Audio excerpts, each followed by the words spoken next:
একটি মৃত গাছও কেন প্রকৃতির জন্য মূল্যবান?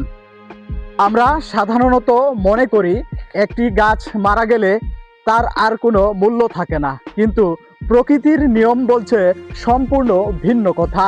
বনের ভেতরে পড়ে থাকা একটি মৃত গাছ আসলে নতুন জীবনের সূচনা করে।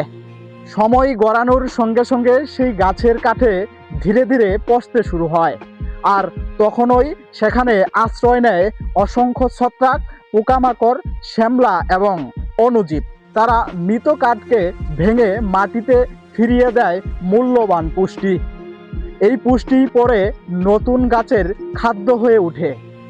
শুধু তাই নয়, অনেক পাখি, টিকটিকি, ব্যাঙ, কাঠবিড়ালি এবং ছোট ছোট প্রাণী মৃত গাছের ফাঁপা অংশে বাসা তৈরি করে।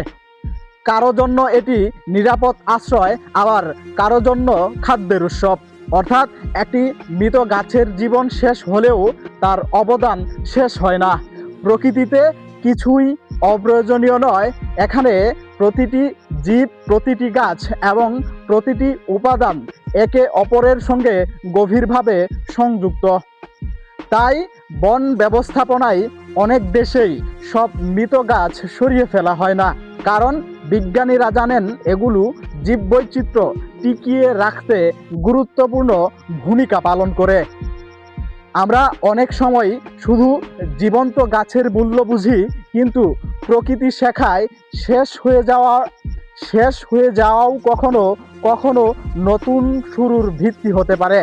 প্রকৃতিকে বুঝতে হলে শুধু তার সৌন্দর্য নয়, তার প্রতিটি চক্রকেও বুঝতে হবে।